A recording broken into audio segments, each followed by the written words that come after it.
சபாநாயகர் விஜய் என்ன நிலைப்பாட்டை எடுக்கிறாரோ அதே நிலைப்பாட்டை எடுப்பார். முதலமைச்சருடைய விருப்பத்தை பேரவைத் தலைவர் என்னுடைய ஆறுவீர் அண்ணன் தான், ஜேசிடி பிரபாகரன் ஐயா மிக சேர்மையானவர், நல்லவர் தான். ஆனாலும் அவர் எடப்பாடிக்கு அண்ணா திராவிட முன்னேற்ற கழகத்திற்கு மாற்று நிலையிலிருந்து கருத்தை சொன்னவர். இப்பொழுது தமிழக வெற்றி கழகத்தில் இணைந்து உயர்ந்த சட்டமன்ற உறுப்பினராகி பேரவைத் தலைவராக வந்துவிட்டார். மகிழ்ச்சி, வாழ்த்துக்கள். ஆனால் இந்த நிலையில் அவர் நடுநிலையோடு செயல்பட முடியாது. பேரவைத் தலைவர் வேலுமணி, தங்கமணி, சி.வி. சண்முகையா மாதிரியான ஒரு குழுவாக அண்ணா திராவிட முன்னேற்ற கழகத்தை செங்குத்தாக சட்டமன்றத்திற்குள் பிளந்து இரு அணிகளாக களத்தில் நிற்கிற பிளந்த அணிக்கு எங்களுடைய பேரவைத் தலைவர் அதாவது ஜேசிடி பிரபாகரன் ஐயா ஆதரவிப்பார்.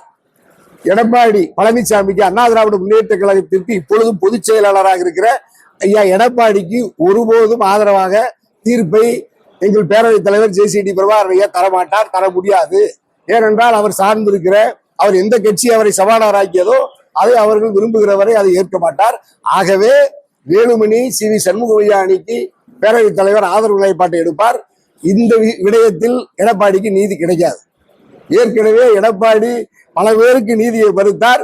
இப்பொழுது அவரே நீதி மறுக்கப்பட்டு தண்டிக்கப்படுகிறார்.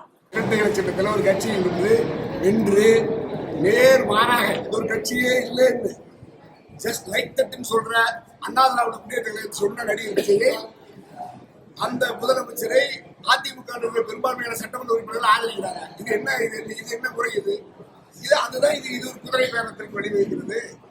இது சட்டமன்ற உறுப்பினர்களை எல்லாம் விலை கொடுத்து பதவி ஆசையை காட்டி, அமைச்சர் ஆசையை காட்டி, பணத்தாசையை காட்டி அவர்களுடைய ஆதரவை பெற்று அல்லது ஒரு திரட்சியான பெரும்பான்மையான சட்டமன்ற உறுப்பினர்களை குழுவாக தன் பக்கம் வசீகரித்து அதிகாரத்தை நடத்த முடியும் என்று நடிகர் விஜய் விரும்புகிறார் என்றால் இது திரைப்படத்தில் வருகிற காட்சியை போல இருக்கிறது அல்லாமல் நாட்டின் மக்களாட்சி வாக்களித்த மக்களுக்கு அல்லது அரசியல் சாசன முறையமைப்புக்கு இது எதிரானது, பிழையானது.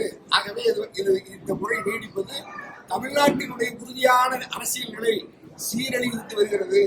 ஆகவே இது வேதனைக்குரியது. இந்த நிலை மாற வேண்டும். இப்படிப்பட்ட ஒரு நிலை நீண்ட நெடுங்காலமாக தமிழ்நாட்டில் வரவில்லை. இப்பொழுது விஜயால், தமிழக வெற்றி கழகத்தால், இந்த குழந்தைகளின் வற்புறுத்தலால், அரசியல் முதிர்ச்சியற்ற நிலையில் தமிழ்நாட்டு வாக்காளர்கள் நடிகரை தேர்வு செய்ததால் இந்த நிலை ஏற்பட்டிருக்கிறது. ஆகவே தமிழ்நாட்டினுடைய எல்லா துறைகளிலும் ஒரு தேக்க நிலை நிலவுகிறது. பிளே ஸ்டோர் மற்றும் ஆப் ஸ்டோரில் இருந்து பாலிமர் செயலியை QR கோடு மூலம் பதிவிறக்கம் செய்யுங்கள். செய்திகளை உடனுக்குடன் பெறுங்கள்.